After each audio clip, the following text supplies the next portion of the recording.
Like, ride with me if you ride with me, you can slide with me if you feel like 550 on the 5 sticky, come get high with me, that's a deal, right? Ride with me if you ride with me, you can slide with me if you feel like 550 on the 5 sticky, come get high with me, that's a deal, right? That's a deal, right? That's a bet, right? That's a bet, right? That's a deal, right? That's a deal, right? That's a bet, right? That's a deal, right? That's a deal, right? That's a bet, right? That's a deal, right? That's a deal, right? What's up, guys? John Boyd here, and I am elated to introduce a new service that we're rendering here at Boyd Property Inspections. Now, of course, with COVID-19, we've had to adapt and be creative. So we've designed a way that is safe and no contact for a first-time home buyer, a client, or an investor to have their property analyzed by a qualified professional. Now, if you have a few moments, I would like to go through the actual steps and actually show you guys how we do our analyzation. Okay, the first thing that is needed is the actual property images from the listing page. So the more images or videos, the better the analyzation will be. We also reference the listing page information like the facts and details, the year the home was built, the square footage, etc., etc. All this information will be very helpful in helping us do your virtual inspection. Alright guys, this is how it works. After finding potential property, determine if listing page has sufficient amount of property, images, video. All listing information about the property will be needed. The more the images, video, and listing info, the better the analyzation. If listing has limited images, then you can submit images or videos captured on your phone or camera during the initial walkthrough with your agent. Contact Boyd Property Inspections via website, phone, or email to set up, submit info, and pay for virtual inspection. Boyd Property Inspections will submit a video analyzation based on the images, video, and listing information within 24 hours at the most. After receiving virtual inspection analyzation, you and your agent will review the analyzation and determine if it's sound to move forward with putting in an offer on potential investment. If not, you've saved time, which can be utilized looking for a better property and earnest money. If the decision is made to move forward in the home buying process, your fee for the virtual inspection is credited towards the full inspection fee at your potential property executed by Boyd Property Inspections. Okay, here's an example of a property, and we're looking at the front of the property. So of course, the first thing that we notice that there are trees in close proximity to the foundation, which the leaves can actually put debris on the roof and clog the gutters.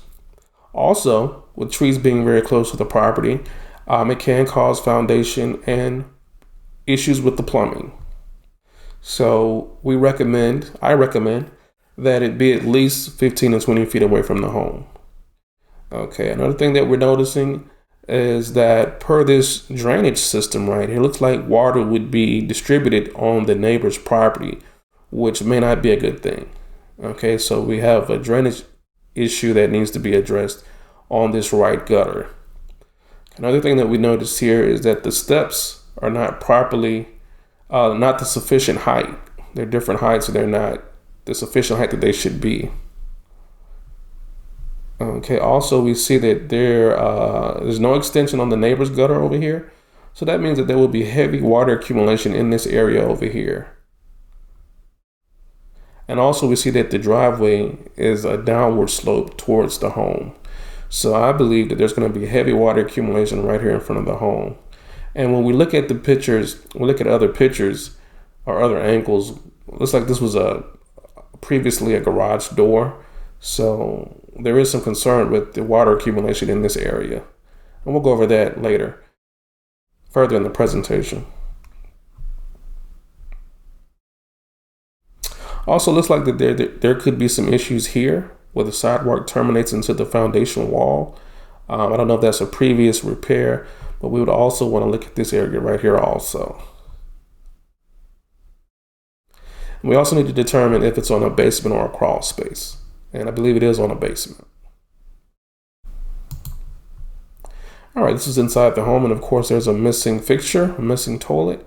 And also we recommend caulking or sealant right in front of the base of the tub right here. All right, guys, so we have tree overhang onto the roof, putting leaves and debris on the roof. Also, we have clogged gutters. Okay, so the issue with the clogged gutters, and you would not believe the damage that they can cause, is that once these gutters are clogged, water will flow behind the gutters and will dry rot out the fascia board, which is supporting the gutters. Then usually you'll see gutters start to sag or actually fall off the property. Okay, so that needs to be remedied and rectified by a qualified professional. Also, we see cracks in the brick veneer right here. So that needs to be addressed. Also, we see areas of missing grout throughout the wall here that need to be addressed. Okay. And this is our first glimpse of a failing retaining wall. So we need to determine who's responsible for this wall being repaired or replaced, the potential client or the neighbor next door. Retaining wall fixture or replacement and repair is not cheap. I have an investment property in Grove Park, Georgia, and we ran into an issue. We had to figure out who was responsible for a retaining wall that separated our property from the neighbor. And the neighbor was responsible for fixing that. And the estimate for the repair came back at $9,000. So I don't know about you guys, but I don't have $9,000 that I want to spend on a retaining wall. So this could be a deal breaker. So definitely want to have that looked at to determine who's responsible for fixing that failing retaining wall. Okay, so here we have a lot of trees, which are putting debris also on the roof and clogging the gutters also. And we see a better photo or another glimpse of the failing retaining wall, the cracks in the brick. It even looks like there's some rust over there. I don't know where the rust is coming from, but also looks like there's a heavy water accumulation in this area. I don't think that there is an extension on this gutter. The fence looks fairly new, but there could be some dry rot or damage underneath the fence. So we'll have to have that further evaluated. Okay, this is the rear of the yard, of course. And we have this drainage ditch running across the rear of the property. So we need to figure out what is the purpose of this, where is it leading to, how deep is it, is it county required, or is this something that the previous owner put here? We need to see how often it overflows, and if it does overflow, how far does it come up to the back of the property? Okay, so we need to get have that further evaluated.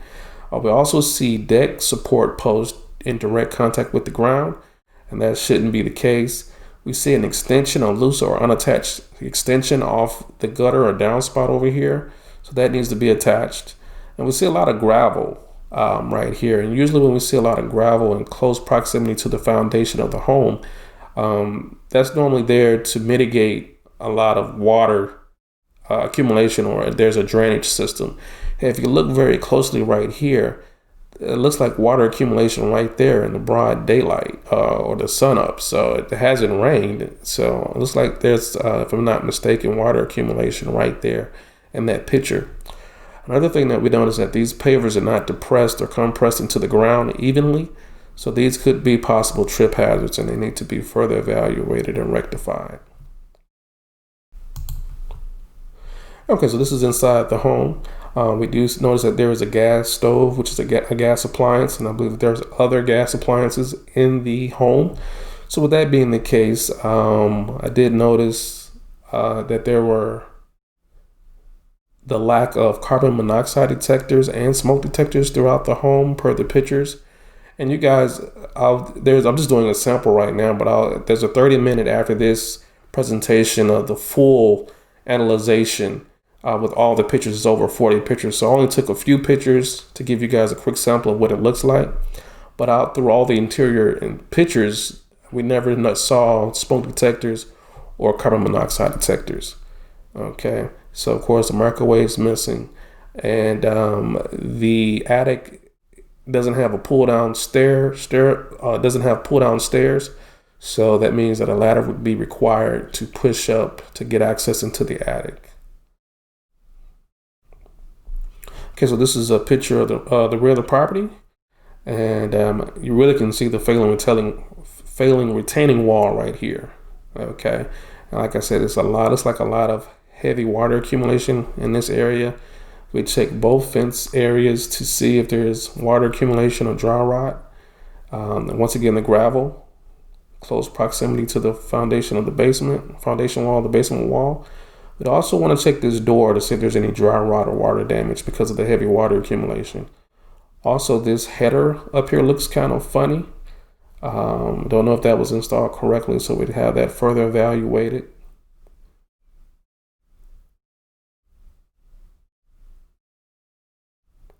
Okay, and then of course we can see the gutters and the debris in the gutters and on the roof.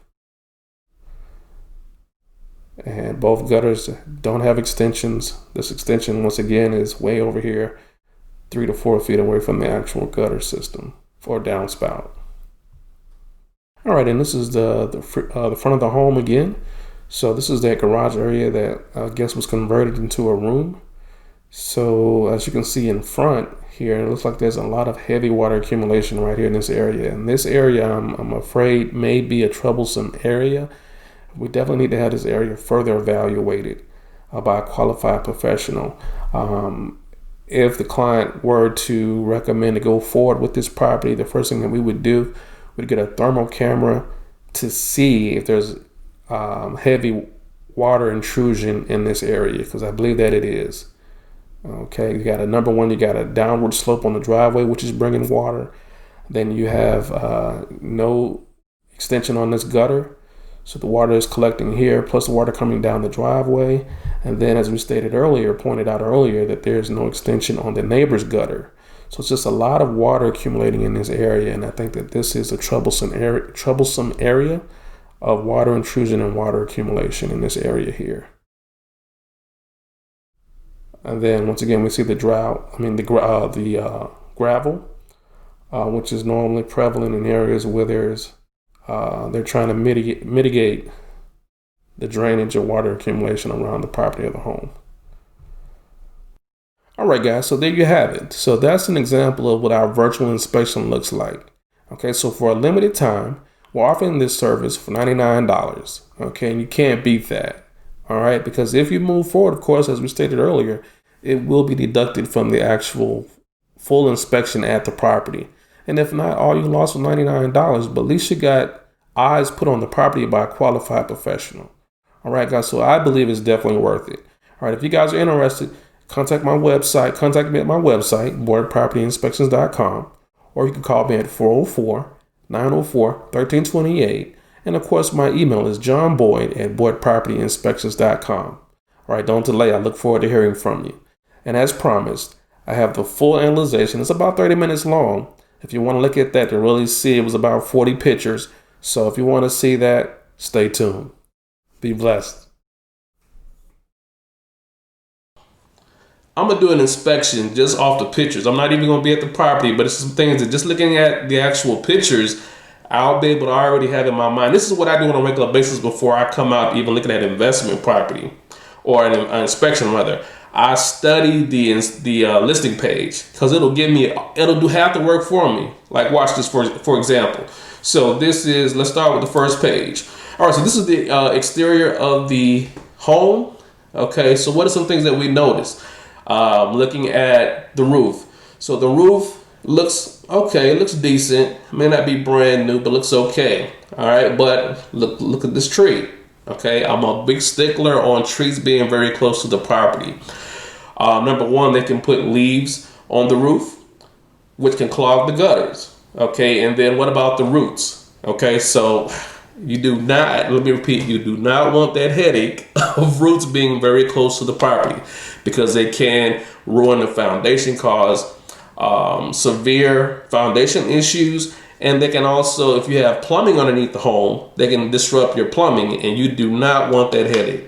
That can crash your budget, okay? So my rule of thumb is with trees, I would say 20 to 30 feet away from the home, okay? Because if not, it could be a headache, and if you're trying to flip, you're trying to keep your budget intact, and you don't want trees to actually do in your budget, okay? So trees very close, and as we go through some pictures, there's some trees on the back that are putting debris on the gutters.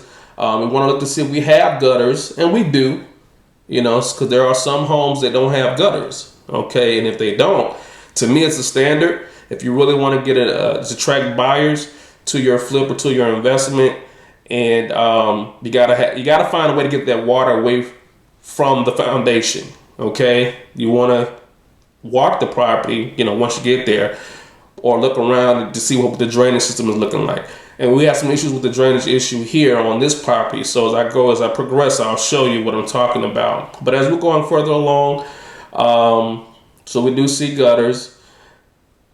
There are handrails on the steps. That's good. Let me see. The grade. This is the grade of the ground.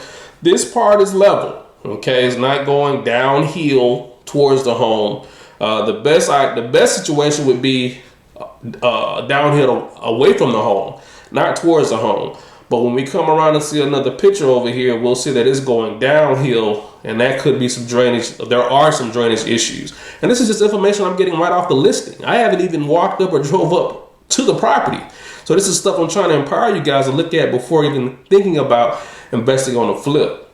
Okay, so let me see what else. Okay, they put some side there. I don't see any cracks in the sidewalk. Okay.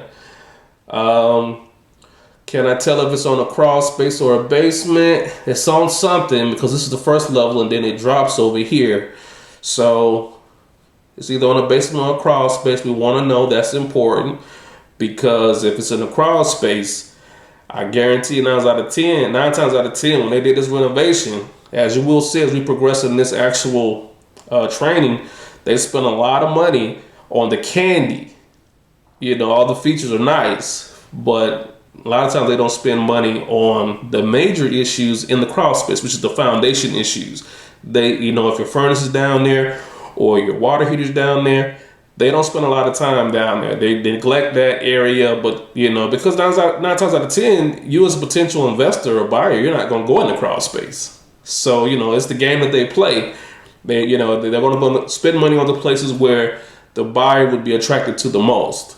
But if you had a choice, if you had a $15,000 budget, where would you prefer for them to put the money? In the candy, which you could do yourself on an HGTV weekend, or the basement? The crawl space pertaining to foundation and structural issues.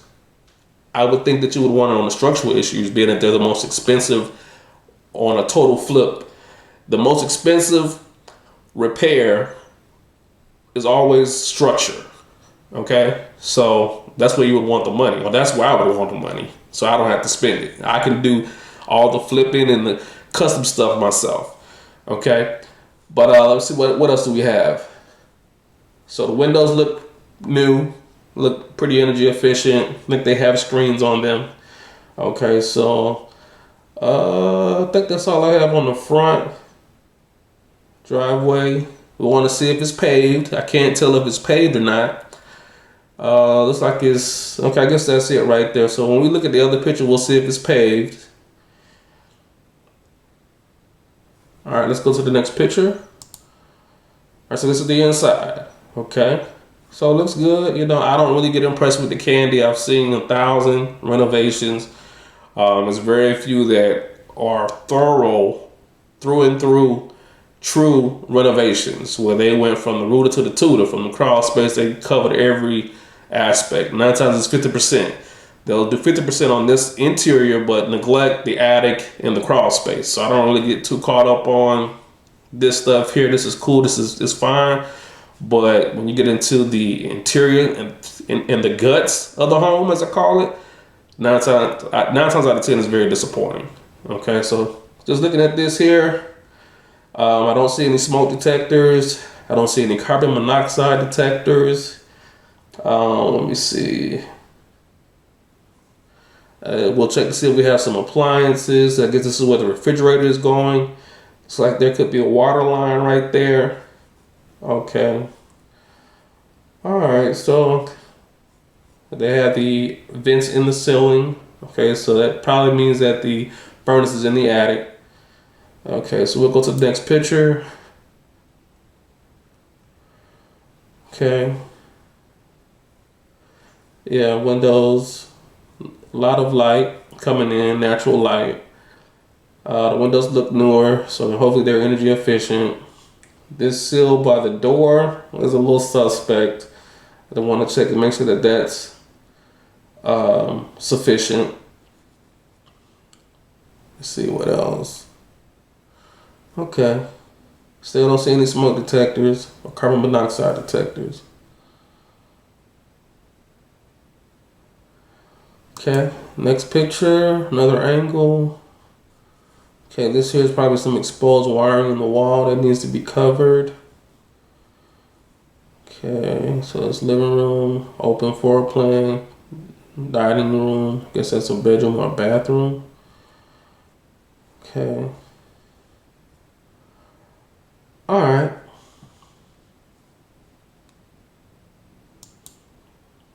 Okay, another angle. Okay, so I guess this is the attic. So no stairs. You got to get the ladder and push up and go up in there. Usually when it's attics like that, there's just storage. You really can't walk around in those actual attics. So it's very tight. So we'll have to have that further evaluated. We'll go up in there, of course, to make sure the insulation is sufficient because you want the home to be energy efficient. And I also recommend energy audits also because you would be amazed at what value that can bring to your listing once it's flipped. If you have Georgia Power certifying that your home is energy efficient, who wouldn't buy that home? If my bill, I'm not gonna have $1,000. And that's another thing. You could do these flips and these renovations, and they could be nice and these homes should be in Buckhead or Johns Creek. But when you get that first utility bill, you find out that it's not energy efficient, and all your energy is going out through small cracks and crevices within the home. That can ruin your day. So to be able to say that a home is energy efficient and certified through Georgia Power, that can add a lot of value to your listing. Okay, so this is FYE. So we'll check, we're going to recommend, we'll talk about that later. All right, so yeah, that was exposed wiring that I thought it was. I thought this was a smoke detector, but it's not. I don't know what that is because there's some other angles we'll see if that's a smoke detector. Okay, but it disappeared, so I don't know what that is. Okay, another angle. Okay. All right, so we got appliances, got dishwasher, got a hood, gas stove. So that's why I'm stressing carbon monoxide detector, because anytime you have gas appliances, you need to have a carbon monoxide detector. And I had seen one. I thought that smoke detector was over here, but as you can see now, it's just not there. Okay. When we would do the actual inspection, we check all the sinks, fill them up, and then drain them to see if they're leaking. Okay. Still no smoke detectors or carbon monoxide detectors. This is where I thought a smoke detector was, and it's not. It's a thermostat. Okay.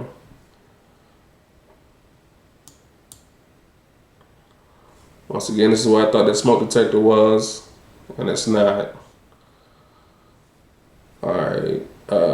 So this is a microwave area, so it's missing. I don't know if that's included in this example or not. We'd open all the cabinets. Okay. All right, so there are screens on the window, I think, looks like. Okay. These outlets should be GFCI outlets. These are the outlets that with the red and black reset. So they should be, it's probably connected to a main one, but per code, all outlets on a backsplash or in close proximity to water should be GFCI. Okay. That's a bathroom. Okay. Can't tell if it has a fan, but there is a window. So in bathrooms, you have to have either an exhaust fan to take moisture or the fumes out of the bathroom up through the roof into the atmosphere, or a window. If you have a window, then you don't have to have a fan. But if you have no window, you got to have a fan in there. Because if you don't get that moisture up out of there, mold will start to grow in the bathroom. Okay, all right, looks okay. It's the master, I'm assuming. Okay, still no smoke detectors. And the smoke detectors are where you want them in the bedroom, so that way, as soon as smoke is coming into that room, it goes off.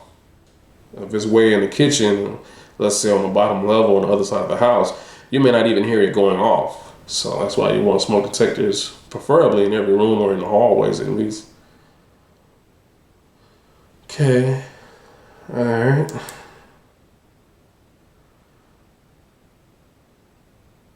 Okay, all right, can't really see much in here.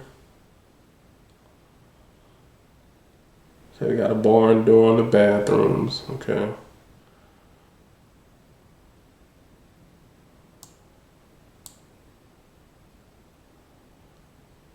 Okay.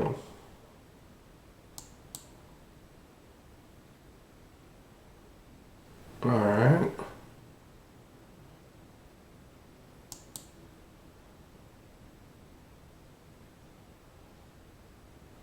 Okay. All right.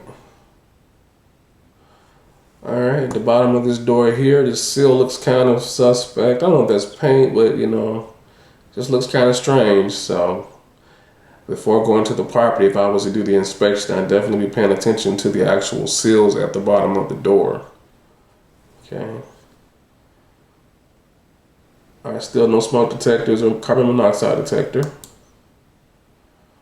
Okay, all right, so they got a deck here that I have to go underneath. Make sure there's a ledger board that connects the deck to the home. And there should be lag bolts underneath there per the latest code. So I have to make sure that the deck is actually connected to the home. Decks are a whole another beast of themselves. Actually, we'll see in some pictures in the training that these decks, they can fall and liability lawsuits waiting to happen. So definitely we'll take our time to do an inspection on the actual decks. But if it's an older deck, guys, as investors, I would just replace the whole deck. Or have a qualified decking professional come out, inspect it, and tell you, if it's anything that can be salvaged. If the whole deck doesn't have to be replaced, then what new wood members per code need to be established for safety. Because that's the liability. From a liability perspective, the decks can kill you. Okay. All right, I'm noticing there's a crack right here. Okay, so we got some crackage right up in here in this brick. So we need to have that further evaluated. Okay, we got soffit vents, which are great. They allow the attic to breathe. But look at the gutters. The gutters are clogged. Okay, clogged gutters, and it's coming off of this tree here, which is overhanging on the roof, looks like. If not, it's hard to tell from this angle, but it's blowing debris. So it's probably leaves all on the roof, and the gutters are clogged. You would not believe the headache that clogged gutters can cause. Because what it is that there's a fascia board right here that this gutter is supported on. And when these gutters are clogged, the water overflows on the back of the gutter and dry rots out that fascia board. And pretty soon you'll start seeing the gutters sagging. I've even seen some fall off the home. So we got clogged gutters. So let me see what else we got. We got a retaining wall over here that we got to look at. And then the thing with retaining walls, and this is from experience, had an investment property in Grove Park, and we had a failing retaining wall, and we had to figure out who was responsible for it.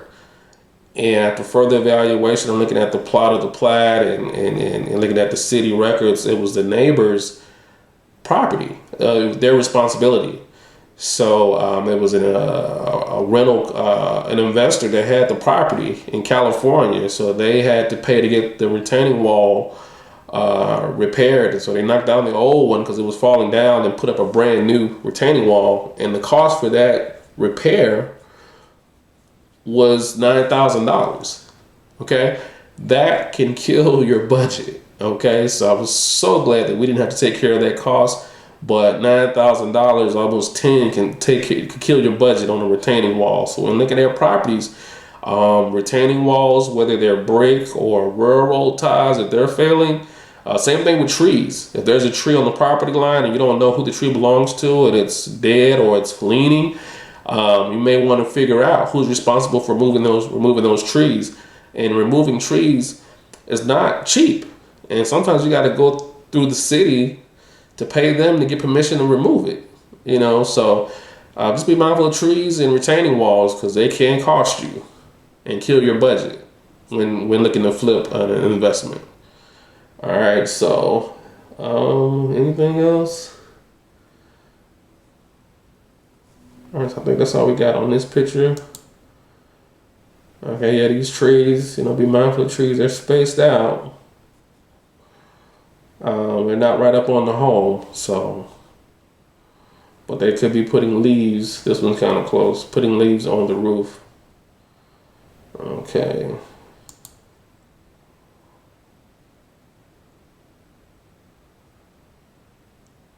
Okay, I don't know what that is. It may be a smoke detector, I don't know. Alright. So we check every door, make sure that they're installed correctly or hung correctly. Look at the junction where the wall and the floor meet. Shouldn't be able to put your hand or a screwdriver underneath there. That lets us know that it was even. It's not, you don't have uneven floors or sinking floors. No water stains on the ceiling. Okay. All right, so I guess this is like a basement.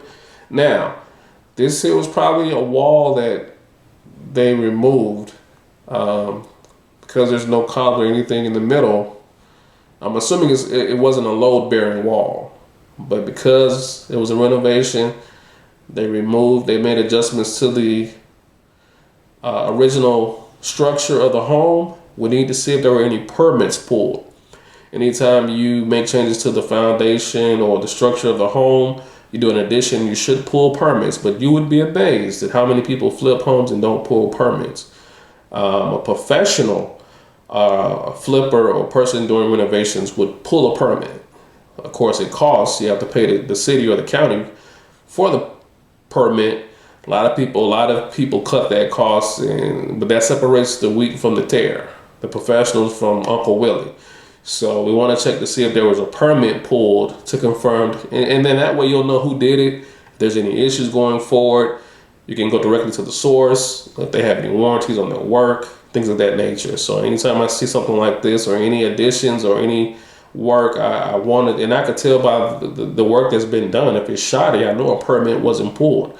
This looks pretty good. So I would imagine, and per the way that the renovation was done from the Candy perspective, looks like it was done by somebody that knows what they're doing. But even in that, it still would have your realtor, or you could check yourself to make sure to confirm that an actual permit was pulled during the renovation. Okay. All right. Yes, I guess it's the basement. All right, looks okay. Yeah, so this right here was probably another wall, if that wasn't the same wall. Okay.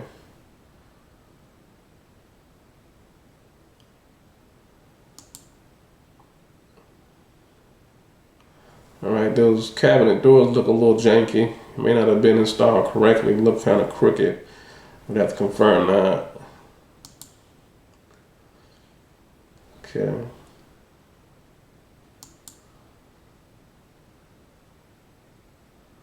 All right, so I guess this is a room. I think it's 2 bedrooms on the basement.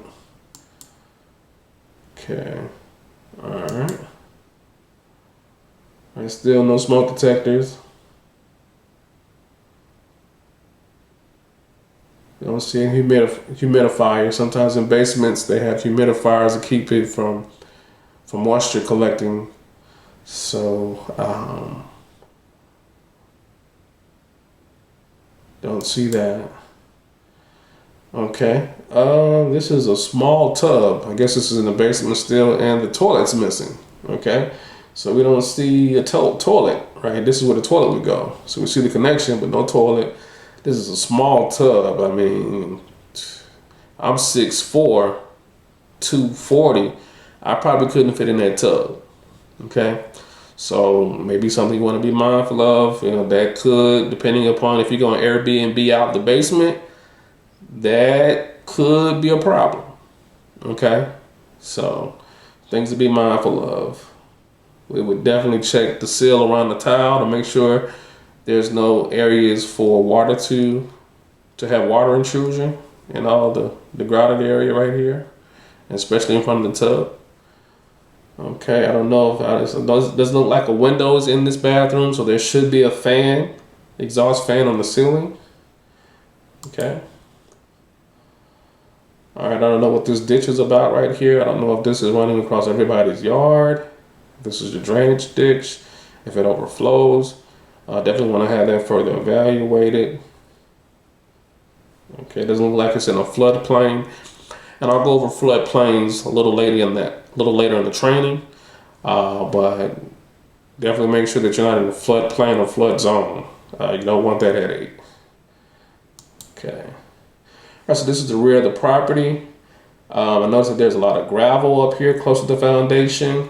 I don't even know if there's an elbow on that gutter. I always recommend extensions off of gutters and then go underground about 3 to 4 feet and then out 20 to 30 feet away from the foundation to take the water away from the home. So as you can see right here, there's missing grass. So there's a lot of heavy water accumulation in this area right here. And that's why they put this gravel up close to the foundation, because there was a lot of heavy water accumulation up here close to the foundation, which we don't want. Looks like these posts off the deck are directly in contact with the dirt or the ground or the grade. And per code now, they should be elevated off the ground and in metal collars to prevent termite infestation or pest infestation and wood rot to the post. So that had to be further evaluated. So this like, you know, they don't have extensions. And this is why you should walk your property also before putting in the offer after checking out the listing, because looks like they have some drainage issues. There's a lot of water accumulation. That's why you see this gravel up here to try to slow down the water, and they don't have any extensions. And then over here, it's probably some wood rot underneath this fence. Okay, this area here looks like there's no grass over here also. So this whole area looks like it's saturated on a regular basis. Okay, and then we can see, of course, the gutters clogged, and then we see the tree overhang, putting debris on the roof and the gutters. Okay, I don't know what's going on over here with all this stuff. Okay, let's see what the next picture. And it looks like it's kind of crooked right here. I don't know, maybe that's me, but it looks a little crooked right here. Okay, let's go to the next picture. Yeah, that looks kind of, I don't know what's going on right there. But as I can see, it looks like there's some cracks in the retaining wall. Those bricks are sagging. So we got to figure out who's responsible for that retaining wall. Like I stated earlier, it was $9,000 to fix one that separated my property and my neighbor's property on the investment property. And you know, I'm glad that we didn't have to take that cost. The neighbor did. So in this situation, if you were looking at this, you have to figure out who's responsible for this retaining wall and get estimates and things of that nature. That could kill your budget. You may want to, you know, that may not work in your favor. Okay, yeah, so it got a lot of water accumulation because there's no grass over there. And that looks like it's some rust or something right there on the brick. Okay, so see, looking at the roof, it's probably pretty sure some leaves up there. You can see the roof projections. Okay, they're notorious for water intrusion. And we would do a thorough inspection in the attic to see if there's any water coming in through the actual roof projections.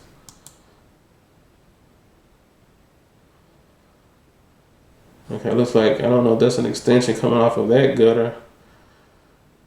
I don't know what that is, but they got water accumulation over here also.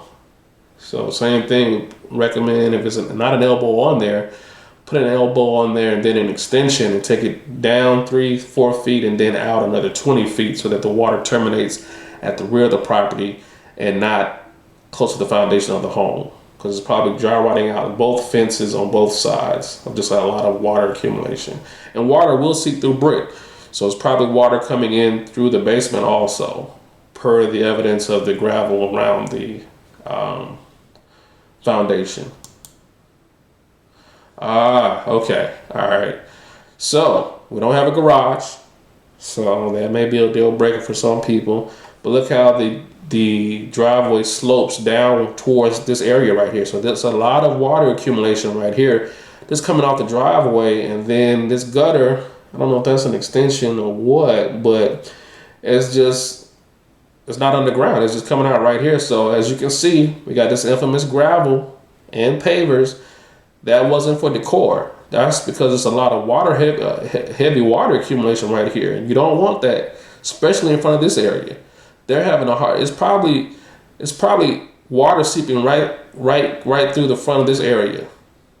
I guarantee you, because that water's coming down here. There's no venting system right here, no trench or French drain. So water's collecting right here in front of this area where it looks like it used to be a garage or something. I don't know. But this is a problem. This is a severe problem, and they haven't fixed it. So that's why this gravel is here, to try to catch some of the water and drain some of the water. But as you can see, there's no grass growth here. All this is heavy water accumulation in this whole area. This right here is a problem, I guarantee you, because that water's collecting right there and seeping through. It looks like stucco, maybe, but I guarantee you that's water. That's an issue right there. Okay, so let me see what else.